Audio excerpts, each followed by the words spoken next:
Video here. So I wanted to do a reaction video to this priest. Uh, it's an inception. I'm doing a reaction video to a reaction video, but it's a priest reacting to a Protestant pastor who, whenever I just saw his thumbnail, I was like, oh, I know this is going to be a good video. So, or maybe it's not going to be. Who knows? But yeah, let's get into another one here. So. This is a priest, and he's reacting to a Protestant pastor. And so the name of the video is Protestant Pastor Blasts Catholic Priest. Priests React. So this is what we're going to find out. This is kind of still going online with classic Christian on Christian crime. Right? Christian on Christian hate crimes, right? But this is just what I want to highlight. This is what I want to show people, is that, Christianity tends to portray that, oh, it's nothing but joy and unity and all that kind of stuff. When in reality, when you actually start looking at pulling up some of the rugs, you start seeing a lot of the kind of crap that's been hiding away. And so this is why whenever a person, like my mom, anytime I go anywhere and I hang out with my mom, she's incredibly Christian, and we go somewhere and my mom is like, you need Jesus. I'm like, no, you don't. You don't need him. And it's not to say that he was a bad person or anything like that, but you have to realize that the way he's portrayed, the you need Jesus is not about Jesus hardly at all. I've just got off of work, so I'm probably going to do maybe 3 or 4 videos, something like that, before I go to bed this evening. So I just want to get into it. Let's get into it. See what the priest has to say about a Protestant. Protestant pastor Mark Driscoll says Catholic priests don't inspire anyone. This is kind of unhinged. I'm a priest myself, and I'm going to be reacting to some of his comments. Let's take it. From the thumbnail, this guy gets in trouble for saying all sorts of things. First of all, so like he is. I wouldn't say that he is as aggressive as the church that I grew up in, but I've seen a couple of his videos online, and a lot of the things that he says aligns with what my church taught. So, although he is a completely different person, and I don't necessarily know what denomination he is or any of that crap, what is interesting is that his beliefs tend to align with what I grew up in, because I grew up in Independent Fundamental Baptist, which is kind of cray-cray. But yeah, kind of continuing on the series of, Christians, and this is why I always say that there is no safety in Christianity. People always want to say that you can be safe in God, you can be safe in the Holy Spirit, you can be safe with the fruits of the Spirit, all this kind of stuff. You can't, because Christianity in general teaches you that it's a life of suffering, and it's a life where the devil is constantly after you, and it's a life where at every little tiny corner of every little thing, the devil is right there.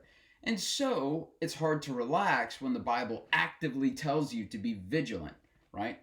And so yeah, this is what I always tell people. And so we're going to see it live here. Okay, look. Love Catholics. There are Catholics that love Jesus. But part of the problem with work in Catholicism, especially for men, the leader is the priest. And the priest is committed to poverty and chastity. Just so you know, that's my unbucket list. I don't want to die a broke virgin at the church. In fact, I promise you that's not how I'm going out. And he goes on to say some even crazier stuff here, but we're just going to pause there. Okay, so I don't know much. That's crazy. First of all, I'm surprised he's taking it as well as he took it. Yeah, I mean, this is the reason why, these kind of jokes is what I grew up with, right? The cutting jokes, the jokes, backhanded compliments kind of thing, right? This is my church 1000%. It was very much like this, maybe not to that degree at the pulpit, but it was very much the youth pastor, all the kids everywhere. It was that cutting humor. It was that, backhanded compliments, punch you in your face and then tell you God loves you, that kind of thing. So please don't talk to people like that. Never tell that to a person. Don't be mean. Yeah. If you want to show that you're better than a Christian, just don't be mean. Treat people with respect and love everybody. And simply loving everybody, you can outdo a Christian. So about Mark Driscoll. This is just my reaction to these comments to this video. He says he doesn't want to die a broke virgin. Someone in the comments said, "You don't want to die a broke virgin like Jesus Christ?" It is kind of amazing. So many of the comments are just pointing out, like, Jesus was chaste and he was a man of poverty. He was a poor man.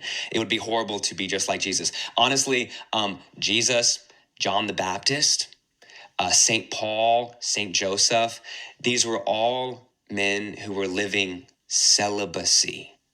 And in many ways, we're also living out poverty. It's kind of crazy to say you don't want to be like that when they are the models for our faith. Paul himself says in his writings, he says, a married man is worried about the things of his wife, and his heart is divided. And an unmarried man is worried about the things of God. Marriage is a good thing. It's a beautiful thing. But if you're married, you have a lot to think about, right? You got to think about church, but you also got to think about your kids and your wife, how to support your family, all these different things. Your heart is divided. Mark Driscoll himself is a pastor, I think, and so he's got a wife, family. I'm sure he manages a lot of that stuff very, very well. But at the end of the day, he has to choose one. There are moments where he has to either choose his work at the church, his ministry, or he has to choose his wife and his kids and his family. So this is one of the biggest things that comes up in Christianity a lot. And I'm actually happy that the video went here. I'm not going to lie, this is not the direction I was expecting the video to go in. I was expecting it to be like, Catholics are all going to hell. That's what I thought. I did not expect it to go down the road of, chastity and poverty. So let's talk about poverty for just a second. Where is it? Right here. Let's talk about poverty. Page 133, since I still remember which page it is. This is what Jesus says about poverty in the book of Thomas, which is a book outside the Bible, which, according to a lot of people, if you read books outside the Bible, certainly will go to hell. It says,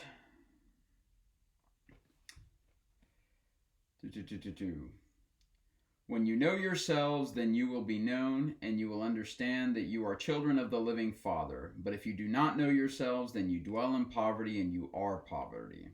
Right?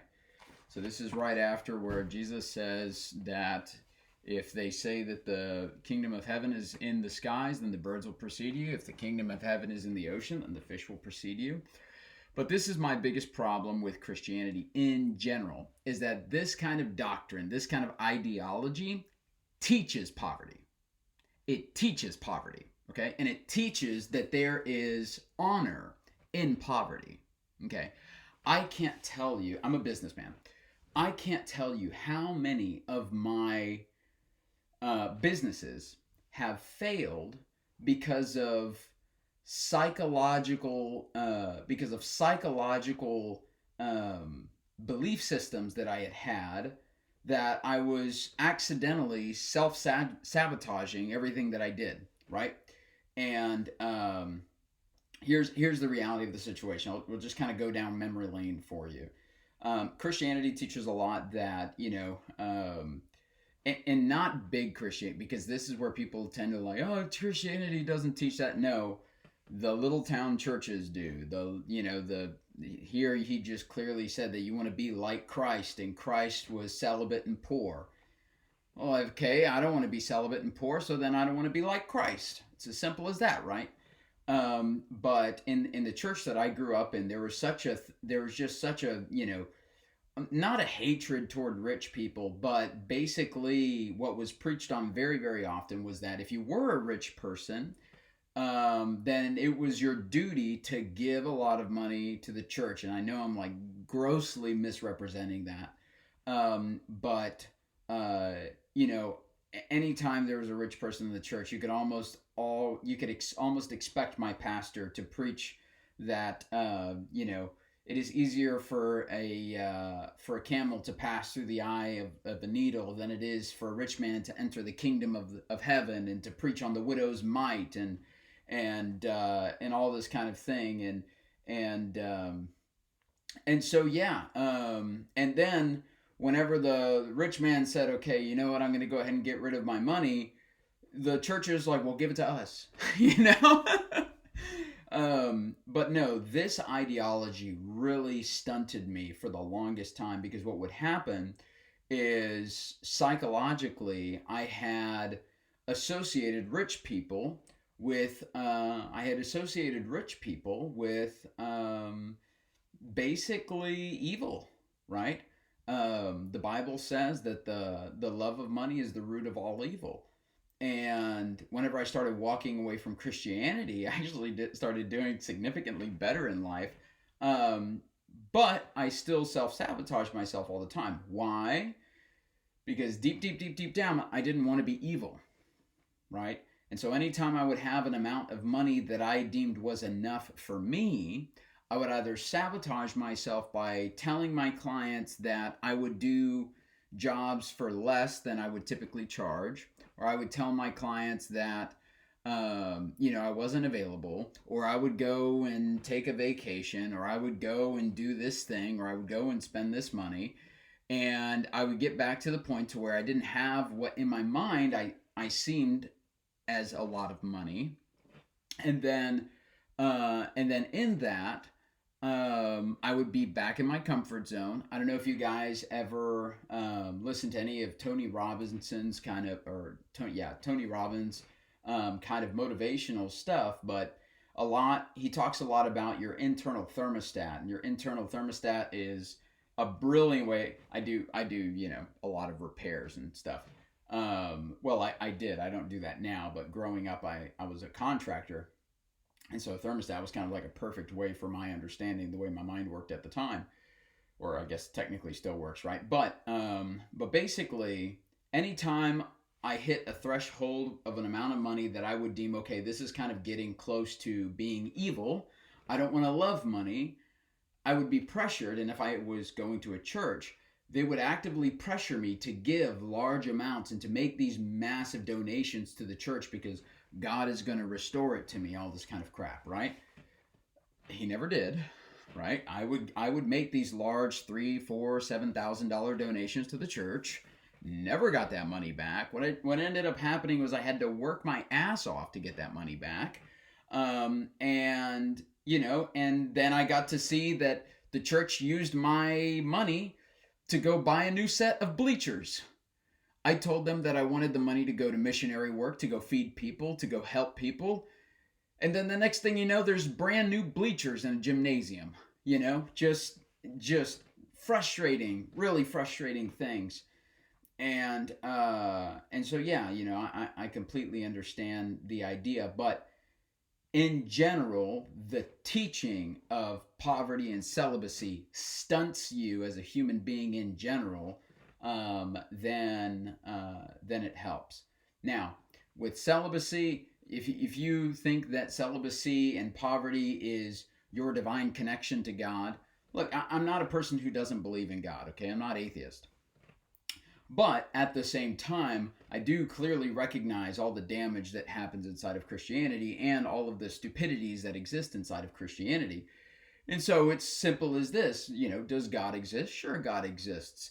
Does Christianity, you know, does that mean that he has to be the God of Christianity? No. Why can't he be the God of Hindu? Why can't he be the Buddha? Why can't he be all these other, you know, different names? You know, this is where I say that Christians fall short, if you would, of logic, because, you know, they say that everybody else is stupid with their stupid stories, and how could you believe those crazy stories? And then they believe that, you know, a group of people walked around the city for 7 days and then the walls just fell down, or that, you know, the entire world was flooded and they managed to fit 2 of every single animal on a single boat, or that you know, we built a tower that almost went to heaven. Heaven is not a physical place. How was building the Tower of Babel or Babel, whatever, ever going to get to heaven? It's not a physical place. So why did that bother God so much? Right? But yeah, whenever I had to deconstruct a lot of my beliefs around money, and whenever I like formally started working on a lot of, unparenting myself and kind of ripping out all the parts that Christianity had taught me and like deeply ingrained into my DNA, once I started ripping out all of those parts, my life improved so much. So much. It's crazy. His heart is divided, and part of the reasoning of the church, although it's not all of the reasoning, part of it is, as St. Paul says, that we get to have an undivided heart. Like, I'm not wondering at certain moments, gosh, my people at the church need this, but my wife and my kids really need this. In other words, when you're not celibate, someone has to come second. Okay, first of all, he is saying that as a man who's never had a family. So let's get that straight. Okay. Because, just because you don't have a family doesn't mean that you can't still put God first or live a life that's focused on God, right? According to the Bible, it's your job to make sure that your woman follows you. So if you decided you wanted to live a life that, leads to God only, then it's your wife's job to follow you in that and support you in that. But I do think the idea of this man making remarks as if he has had experience as a person who used to be married or as a person who used to have kids, he's making these remarks as a person with experience when he has no experience. So what does that mean? He's just repeating shit, right?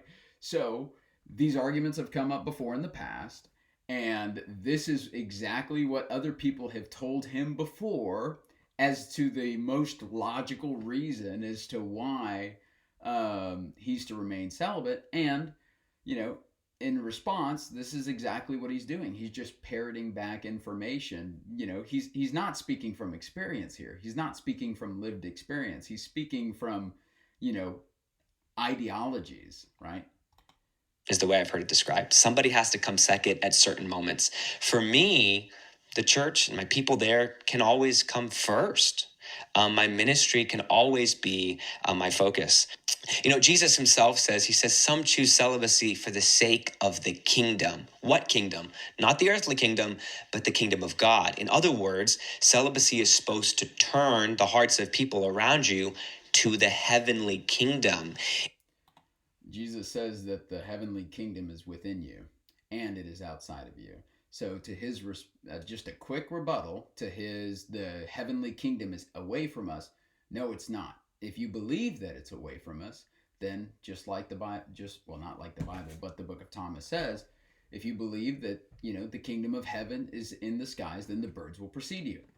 So this is what Jesus teaches in a lot of his different things, is that, the kingdom of heaven is at hand. The kingdom of heaven is here, right? Suffer not the little children to come unto me, for theirs is the kingdom of heaven, right? They are living in the kingdom of heaven. We are the ones who are outside of the kingdom of heaven. And so this idea of separating the kingdom of heaven as to some sort of place outside of us, some sort of thing outside of us, that maybe if we give enough money to the church, attend, we live a good enough life, we love people, we don't have sex and we die poor. No, I'm just kidding. But yeah, I do feel bad for the guy. But if you believe that, and that's your way to get to God, then great. But keep it to yourself, because everybody gets to God differently, right? Don't judge the Buddhist person for doing his best thing to get to God. Don't judge now, once again, if they're doing religious things that hurt people, then yes. Well, don't judge them, but stop them, certainly, right? Become an activist and speak out against that crap, right? If it's something that's genuinely hurtful, that's hurting other people, like I'm sure this pastor's comment, I'm sure this priest took it to heart, maybe to a tiny degree, but that's something that's hurtful. So, I just saw a video the other day that was sent to me by one of my friends, and it was, well, I guess that's kind of an irrelevant topic, but we'll get into that later. But yeah, I mean, this is what Christianity tries to do. It's outside of you. It's outside of you. It's outside of you. It's outside of you, right? As long as you believe that it's outside of you, you're never going to be at peace. You're never going to be able to live your life at peace, right? And so then you have these two kind of like separations, right? But we'll keep going to keep the video rolling. Celibacy is supposed to be a challenge to this world. Our culture right now is so overly sexualized. It acts like those bodily needs are everything. And the witness of the celibate person is not to say that human sexuality is a bad thing at all. It's there to say, hey guys, those desires that you think are absolutely ruling of your life, you don't actually need that. Like the witness of the celibate man or the woman, priest or not, is to point you to, hey, you know what? Like, there's more than that. That doesn't have to be the center of everything. You don't have to give into that to be happy. I mean, I'm a celibate man, and I'm as happy as anyone I know. Or have. Liar. Liar. No, I'm just kidding. Some would say he's as happy as a virgin. No. No, but, he immediately comes right back to say, you guys are out there struggling with these things. You can look at me. There's a better way of living your life. You don't have to give into those earthly desires. You can be godly like me. You can, and the thing is, what that creates is just a situation where you have more separation. You have the church and you have the sinners, right? And so, the sinners are only going to look at people who take religion extremely serious and think that they are so disconnected from reality, right? Especially those really, really intense people who are like really hard on the, if you're gay, you weren't born that way. You weren't born attracted, just like we had in the other video where we were talking about the Catholic thing. You weren't born gay. You weren't born with those natural desires. These are desires that you've decided that you want to, that you want to take on. And for whatever reason, all you have to do is repent of your sins and maybe your gayness goes away. It's just like these really weird kind of mind fucks that they try to create. But let's ever come across. Celibacy is supposed to be a sign for people of the kingdom. Same for poverty. I mean, he really needs to get his sense of this straight. I told you. Poverty, the life of poverty, is not saying material things are bad or evil. It's certainly not saying that the person can't handle material things. No. Living poverty is living a life connected to God. That's what fucked me up so much as an adult. That's what fucked me up so much as a person who is trying to grow a business. You have no idea how hard it is to be a person who's so, who's so kind of like, I want to, connect with God, all this kind of stuff. Whatever. If you're atheist, it doesn't matter. Then, this guy's connecting with woo-woo, and that's fine. That's great. But, that ideology right there that he just popped at, that he just poked at, is the reason why the majority of people who are in these backwoods kind of churches are majority poor. I think Mindshift, Brandon had done he had made a video. Was it him or was it Lamar?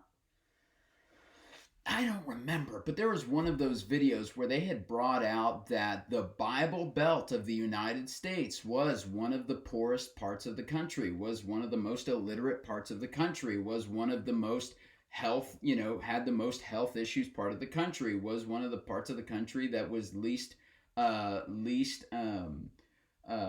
like they didn't take care of their things. They didn't take care of their car. They didn't take care of their house. They just let shit fall apart. And that's how my parents are, you know?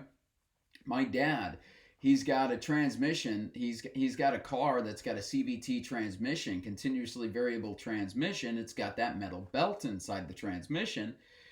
And I told him 6 months ago that he had just popped the check engine light for the transmission for a judder, which for anybody who doesn't know what that means is that the belt slipped on the pressure plates, right? The belt slipped in the transmission, which for a CVT transmission is freaking horrible, right? I told him about that problem 6 months ago. And I told him that potentially there was a small chemical that they could add to the transmission fluid if they did a transmission fluid clean, or not a flush, right? You wouldn't want to do that, but just if he pulled out half of the transmission fluid and put in, filled it back up with new transmission fluid and just kind of slightly improve the quality of the transmission fluid, that it may go away, right? But that he could add this chemical to it. His response was, we're not going to worry about it. My mom's response was, why are we going to worry about it? Jesus is going to come back tomorrow anyway, because this was during the height of the rapture is about to happen, right? And so they just kept driving the car. They just kept driving the car because they were so, Jesus is going to come back. Why are we going to bother to fix the car? Well, what's happened now? A vehicle that they're still making payments on. The transmission is now, first of all, Jesus didn't come back. So that fucked them over, right? Jesus out here fucking a bunch of people over because everybody keeps saying he's going to come back, selling their houses, selling their cars. Jesus keeps not coming back, right? What ends up happening, he comes out to me today and he's just like, hey, so what about that little thing that you said that we could add to the transmission to get it, to hopefully get the judder to go away? And I told him, I was like, Dad, I told you that 6 months ago. You start up your car and your transmission makes a shit ton of noises and vibrates like crazy. Your transmission's done. The only thing you can do is replace it, and so what do? You create for yourself a more this is something that, I always try to tell people, this is how manifestation works, right? People are like, oh, manifesting isn't real. Oh, manifesting doesn't work. Okay, yeah, sure. To an extent, I agree with that. But when your beliefs, not manifesting, that your beliefs create reality. That's what I meant to say. Not the manifesting thing. That your beliefs create reality. I kind of have these debates every now and then with some of my family members who are still Christian, involved in the church and all that kind of stuff. And I tell them that their beliefs create their reality. And they're like, no, my beliefs don't create my reality. You're, freaking nuts. I'm like, okay. And then you just see their life and you see what they believe. You see how they act and you see how the decisions that they made 6 months ago affects a decision down the line that ends in this specific result. And now they're screaming at Jesus, Jesus, please come save me. You created this shit 6 months ago when you decided to load up your credit cards because Jesus was supposed to come back. And now you can't pay your credit card debt. Like, that is a perfect scenario how a belief that Jesus was going to return has kind of screwed their finances, right? But it's okay. They're fine with it because poverty is a holy thing. Like that's what it all comes down to in their eyes. And this mentality was one of the hardest things for me. Sorry that I'm like spending so much time on this topic. It's just, money. I love money so fucking much. I knew I loved money the day that I showed up in Hawaii with no plans whatsoever. And I had so much money that I wasn't concerned about anything. I booked a hotel. I was there for 2 weeks. I booked it in person. I rented a car, and I had fun. I did whatever I wanted to do whenever I wanted to do it. And then whenever I was leave, I left the vacation, went back to Alaska to go make more money, right? Because that's where all the money's made is in Alaska. But yeah, it's just like, whenever my plane hit the ground in Hawaii, that's when I realized, I was like, oh, you know what? No, I actually really love money. Like, money is great, right? And it's this whole thing that it's like, if they can convince you that loving money is evil, then they can convince you to give your money to them. And if you ever get a big windfall of money, that you should give half of it to them, you know? So yeah, I disagree. Well, I disagree with this guy, but this guy is going into the poverty like Christ is a noble thing.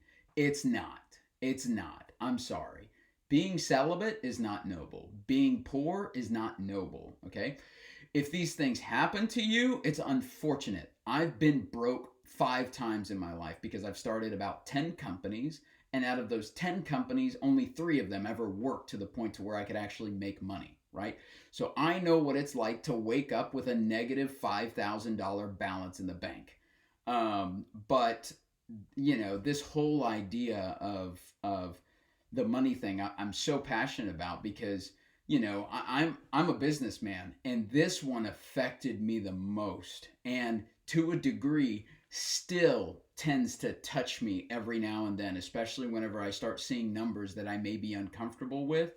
Then it starts to poke at me a little bit in different areas of my life and different areas of my psyche. But yeah, sorry to have such a long rant. It's just, okay, the channel's all guys. Every guy knows the importance of money. Every guy knows that you can't have a house, you can't have a car, you can't have a family, you can't have a wife, you can't have kids without money. Unless your wife happens to be the breadwinner and she happens to make money, okay, then you can, right? And there's nothing wrong with that. If that's how you want to live your life, great. It doesn't bother me one bit. But at the same time, in a traditional setup, if you're a person who wants to have a traditional setup, which I'm not a kind of person who wants a traditional setup anyway, but if you were a person who wanted a traditional setup, you need to have money. And if you have these old Christian lingering beliefs that money is bad, that the love of money is the root of all evil, and that God, that it's easier for a camel to pass through the eye of a needle than it is for a rich man to enter the kingdom of heaven. With these thoughts in your mind, you will sabotage everything that you try in life. Everything. Absolutely everything. You'll start seeing big numbers in your account and you'll freak the fuck out. That's exactly what happened to me. Like 5-6 different occasions. Because the first time I had $2,000, scared the shit out of me. Then I had more, and it scared the shit out of me. Then I had way more, scared the shit out of me. Then I had way more, and scared the shit out of me. And every single time I got scared, I would do these big charitable things because I didn't want to be an evil person. I didn't want to be seen as a person who is not all that kind of crap, right? And then at the same time, I was, like, guys, literally, I had to work with a therapist on this for like a long time to get to the point to where it was like, I love money and I'm okay with having a lot of money. Like, that's fine, right? I don't have a lot of money now, but whenever I lived in Alaska, that was a different story. But yeah, it's one of those things where it's just like, oh my God, dude. So this kind of conversation really, really touches a nerve for me, because if you're a person who's ambitious, who wants, who loves business, who loves big numbers, this will be your enemy. This right here will be your enemy. So life, the witness of poverty is to say, hey guys, in a super overly materialistic world, where material things are the focus of so much of people's lives, the life of poverty says, hey, you don't need that to be happy. You don't. Oh, but it's so much easier to be happy. Right? Yeah. You don't need it to be happy if you're willing to sit in a mountain and meditate all day, right? And just ponder that, oh, I don't exist, and thus I'm not attached to anything, and thus in my way I'm divinely connected to God. Sure, I don't need anything because God gives me everything that I require. Okay, well, God's not going to buy you rice. Okay? God's not going to buy you a house. Okay? And it's one of those things where this kind of And it's the same thing, sexually speaking. I grew up in a church where I was literally not even allowed to talk to a girl until I was like 17 years old. You know what that did? I turned 19. I was a virgin. I had no idea how to talk to a girl. No idea. And I had blown these amazing opportunities. But because I was a virgin and I had no idea how to talk to a girl, because growing up a Christian, the only time you should talk to a girl is with perfect intent to marry them. And even then, you weren't even allowed to hold their hands until you were 65. And then you could try to have a family with them. It's just stupid. There's colleges out there. I forget what the name of the college is, but there's literally colleges out there with pink and blue sidewalks. I don't know if you guys have ever heard this before, but this is how deep Christian we're about to get. Pink and blue sidewalks. One sidewalk for girls. One sidewalk for boys. Because the two couldn't walk down the same sidewalk. And you think that that was bad? How are you supposed to have a college experience where it is literally written, you can get expelled for getting close to a girl? You can get expelled for getting close to a girl. When you walk away from Christianity that invasive, it is so damn hard to have a regular relationship because all you know is control through religion. That was all I was programmed for, was how to control my relationship through religion. That is all that I was taught. So when I started walking away from that, I had no idea how to even have a relationship. Because the only relationship I knew was that I'm the one who leads. You follow me because I'm the one who's appointed by God to be your director. That was literally the only relationship that I understood on how to have. And so whenever I walked away from Christianity, it was like, so what does this mean now? I just go fuck the whole world? And so then I had to go and do a shit ton of work on trying to restructure. Okay, what do I believe? What feels good to me? What kind of relationship feels good to me? And I went down the routes of just all the natural things, right? Because everybody's going to say, oh, well, the only thing that's natural is monogamy. Yeah, fuck off. Everywhere in nature, every type of relationship exists. From the craziest forms of polygamy to the craziest forms of asexuality. Every part is expressed in nature. And so whenever you go back to being a natural human being, it kind of fucks with you a little bit because now you're like, okay, well, what's right for me? I kind of like these parts of my past. I like these parts of my past. I like these parts of my past. And so then you try to find that, and then you realize that the reason why you like these parts of your past is because you were still under a little bit of control from your childhood beliefs. It is an absolute, all right, I'm going to get off. It's a mind fuck. Christianity is an absolute mind fuck. It will fuck you up so hard. So hard. Unless you take the very, very light versions of Christianity, like the big megachurches, where you just go, maybe you just stumbled out of the bar and you're still a little hungover and you just go to worship Jesus because you're having fun. Those versions of Christianity don't bother me because I know that they're just doing that because that makes them feel good. And if it makes you feel good, great. But if you start hating people and you start hurting people, that's where I have a problem with you. And it's not just in Christianity, it's with atheism too. If you start hating people and you start hurting people, I have a problem with that, okay? You can disagree with a person and not have to, do all of this damaging thing and all of these cutting things, right?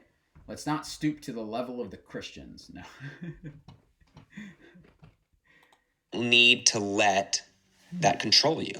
It's really, really needed. It was the witness of John the Baptist, it was the witness of Jesus, and it's the witness of men today.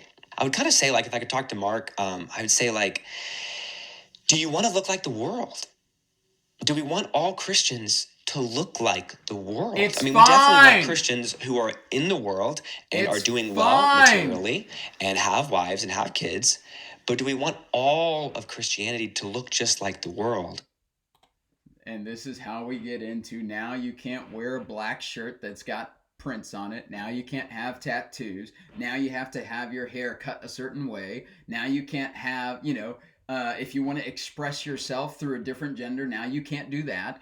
It's your life. Live it. Be happy. Be joyous. Go do whatever makes you smile. Go do whatever makes you feel alive. Right? Personally, I believe that there's a God in the universe. But if you're atheist, I doubt that you can argue with this. If you just have one life, is it such a bad thing to want to live that life where you are just in love with it?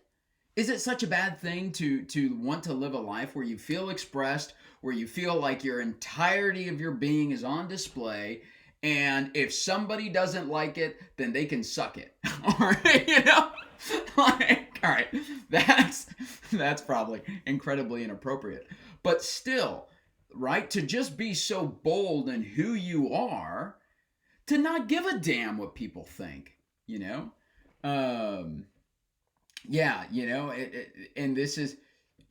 this goes down to what this turns into is when you join a church for the first time and you've got an afro or you've got something going on, you've got spikes or you've got a nose ring or something like that. What's going to happen is this. They're first going to take you into the church. They're first going to show you love. Okay? And then they're going to hope that you show up to a couple more services. And then slowly over time, they'll whisper into your ear, God doesn't like it when you have piercings. God doesn't like it when you get tattoos. God doesn't like it whenever you're gay. God doesn't like it whenever you prioritize relationships over him.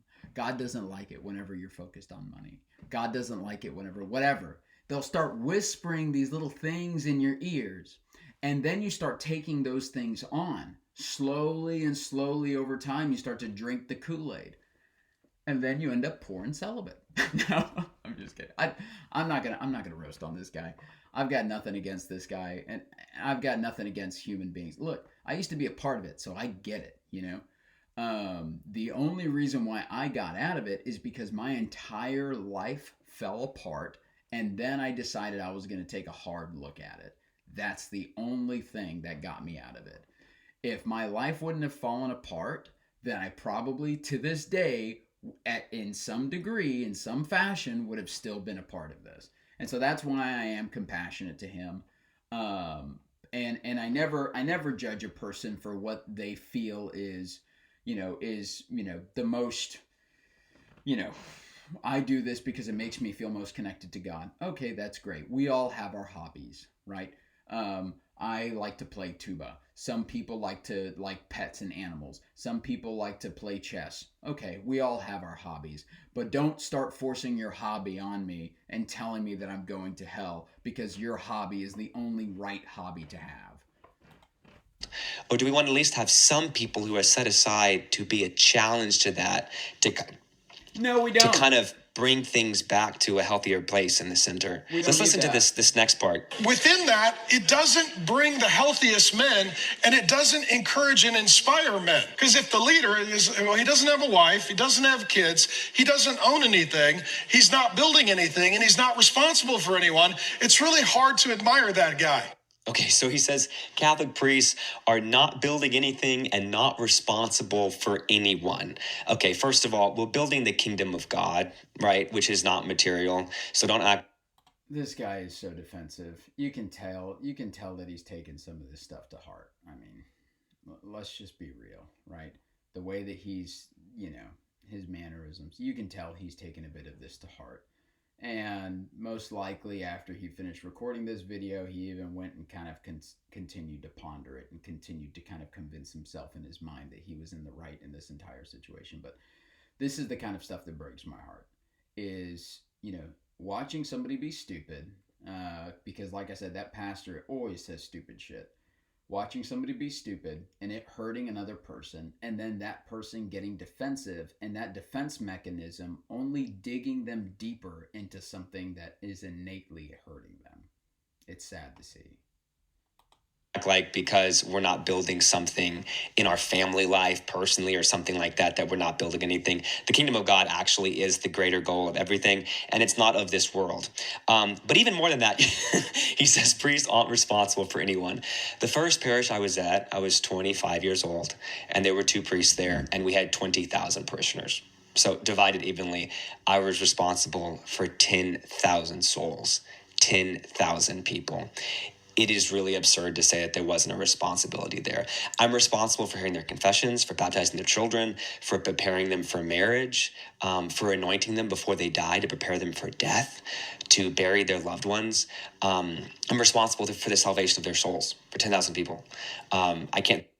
I used to work in EMS, and watching a priest do his job is probably one of the saddest things. So, I can feel the weight of what he's talking about. And yeah, I mean, who's going to be by the bedside when a person's heart monitor flatlines, right? It's going to be the priest, right? Who's going to visit a person and then get the call the next morning, say, hey, you're never going to see them again. It's going to be the priest, right? And so, and it, once again, it just comes from that Protestant pastor making all of these stupid allegations that he doesn't even realize, because he's trying to portray himself as being the right one, right? Everybody knows that the Protestant churches, they tend to isolate Catholicism outside of Christianity. They consider it different from Christianity, which is so funny because it's like every sect of Christianity tends to isolate itself from Christianity as a whole, but maintain the title for themselves, saying that they are the true Christians while ostracizing the rest of the denominations. Every frickin' one does that, which is why it's so ridiculous. I mean, right now we're basically watching a Christian talking shit about a Christian, and an ex-Christian is reacting. I mean, it's like Christianception, But yeah, it's. And think of like a bigger responsibility than that. Another way of saying that is when someone's mom's about to die, they call us. When someone sins really seriously, they call us. When someone's kid is having a mental breakdown, they call us. It's actually Okay, I'm not going to say that. You people with dark humor probably know where I was going to take that. huge responsibility. In fact, I would say it's the responsibility of Christ on earth to be a shepherd. What's honestly most concerning to me about this video, actually, is that of all the very real evils in the world, like a lot of the really bad things going on, he is choosing to preach against poverty and chastity. That is kind of fun. I mean, honestly, that was the focus of this section of his sermon. It's really sad, and it shows, I think, how far off base a lot of even the Christian world is when it comes to some of this stuff, and when it comes to the solution to the problems in the world right now. Because the solution is radical witnesses of chastity and radical witnesses of poverty, and people who are willing to step up and step out and live lives like John the Baptist and like Christ that are signs of contradiction to the world, to bring people's focus back to the truth. The incarnation is God who is everything and has everything, emptying himself and becoming a baby, emptying himself and becoming obedient on the cross to suffer and die. Or Mary just had a crazy night with another dude and came up with the craziest story that literally fucked the entire world. I do want to say this, though, because, it is. I'll give him the decency of giving him a better frame to stop on. But no, see, this is one of the things with Christianity. So, and this is where I tend to part ways with the atheist. So, and the Christians. This is genuinely what has kind of, makes me kind of ostracized from every group, is that I believe in reincarnation. Because reincarnation, number one, it's a widely accepted Eastern thing, and it's been researched by them, significantly so, to the point to where there are thousands and thousands of cases where they have been able to take these kids that have supposed past life memories, record the information down, and then go and verify all of the information that was given to them from this 4-year-old. And it happens. They've done it thousands and thousands and thousands of times. Robert Monroe has done the same kind of research. What's the other guy here in the U.S.? Oh, I forget his name. Tom something. I forget his name. But essentially, what it is your child comes back. It says, I remember whenever I had this life of a da-da-da-da-da. And you just continue to ask that child questions about that specific life. And you go and you try to get as detailed as you can. You try to get names. You try to get birthdays. You try to get cities that they used to live in. You try to get languages that they used to speak. You try to get people that they used to know. And what they've found is that they go back and they actually find that a lot of these kids are actually accurate in the information that they're giving, right? So just a quick Google search. Eastern research on reincarnation, primarily from institutions like the University of Virginia, focuses on spontaneous past life memories in young children, collecting thousands of cases where kids reported detailed memories, behaviors, or phobias linked to a deceased person, often with corresponding birthmarks, defects, providing strong suggestive evidence rather than definitive proof. Though some researchers argue the evidence, I would be one of those, especially in Asian cultures, warrant serious considerations as more than just fantasy, right? We have this evidence that shows that these kids are coming back with these stories that can be proved from people in the past, right? And so here's the thing. What does that mean? Okay, let's play a game. Let's assume reincarnation is real. Okay, if reincarnation is real, then that basically kills Christianity, because Christianity focuses on the idea that when you die, God either sends you to heaven or hell, and that's the end of it, right? Science, the reason why I can fathom it is because, energy in general cannot be created nor destroyed. And whenever you see something die, you can, I used to work EMS, you can genuinely see the lights go out inside, okay? I don't know how to explain it to people, but you can feel when the lights go out inside of a person, right? And so then the question is, where did they go? Well, their body's right here. If you research near-death experiences, people come up with all sorts of stories, but there tends to be a lot of correlations saying that they meet beings, they do a life review, and they have some sort of judgment. But the judgment is not other beings judging them. These are beings of complete neutrality, which is what I think is that God is just complete neutrality. He neither sees bad nor sees good. He is completely neutral, just observing what is happening, right? Just kind of this little... No, I'm just kidding. No, but these beings of complete neutrality, and the judgment happens from yourself. You are the one who judges your life, right? And some of the people who have experienced these things say that they were able to feel the pain that they caused people so much more intensely as if they had done it to themselves, right?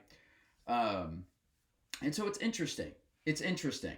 I don't know if the near-death experiences are real or not, right? They could always be these dramatic, intense, vivid imaginations that are happening at the throes when the brain is hypoxic, sure.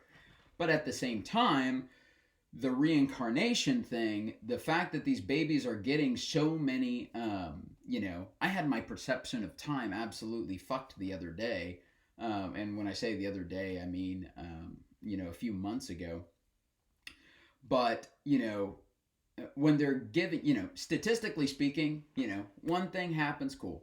The other thing happens, cool. The other thing happens, cool. But whenever you start to get fact after fact after fact after fact after fact after fact after fact after fact correct, That's whenever it starts becoming a statistical anomaly, right? If I was to say, okay, let's look at statistics through this lens, okay? I am a child, and I am going to say that I was a cowboy. Okay, there are hundreds of professions that I could have chosen from, so I chose cowboy out of hundreds of profession. I had this specific name out of all the names that they could have had. 300,000 names, or I guess that wouldn't be that many, right? Maybe 500 names, common boy names. I had this name. Okay, there's another one that's a statistical anomaly. Out of all the places that I could have lived, there's 50 states in the United States. I lived in this state. Okay, there's another. So you start to see where these statistic probabilities, the idea that they're able to nail this information so perfectly becomes a problem with statistics. Because scientifically speaking, whenever a 4-year-old touts out 25 different verifiable facts about a person who's lived, 80 years before them, that just can't happen, right? It's a scientific anomaly, but then it happens thousands of times, right? And so this is where I also tend to disconnect with science. And so if you fathom the idea of God and reincarnation, maybe it is that we are all a part of this big, huge being that we don't understand. Could very well be the case. And it could be that that being just doesn't give a shit like we're told that he gives a shit. That would explain a lot that's going on, right? And also, at the same time, if you don't die and you don't go to a heaven or a hell, and you could just pop into Earth anytime you want to have another experience, or maybe in some way your consciousness gets reconverted to something else, whatever, then it creates. And this is why I say that if you ever wrote a book about God, it would have to be both completely empty and a book so thick that it couldn't fit in the universe, because it is so insane to see these scientific anomalies that happen, right? Like the Earth, planet Earth. What's the chances of planet Earth, of having a planet that's in a Goldilocks zone, of a star, with human beings on it that are intelligent species, with all, and it's like 1 in something septillion, but it happened. We are here. It happened.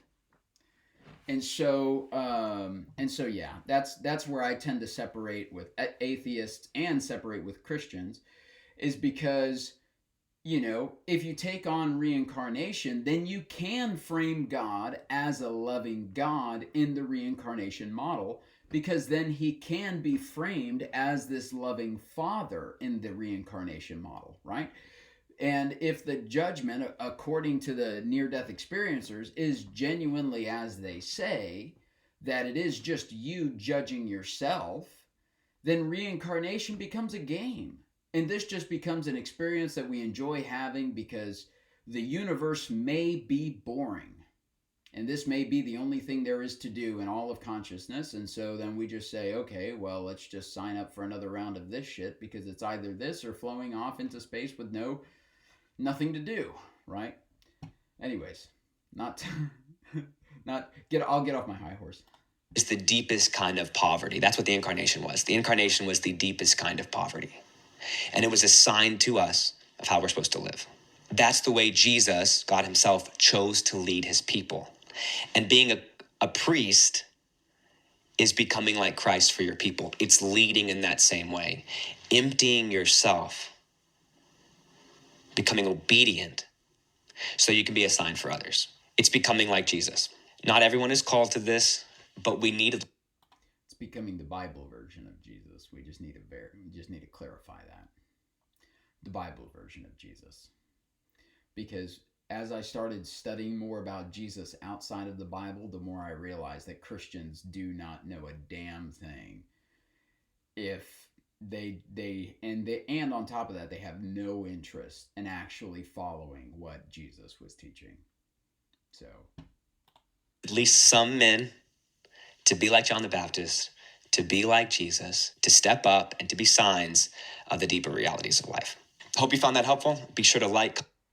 Okay, guys, thanks for watching the video. I hope you enjoyed hope you enjoyed it. I know I was trying to keep it short because this was a shorter video, and then he touched on so many things that just got me, you know. And so because of that, I just had to talk about all that kind of stuff.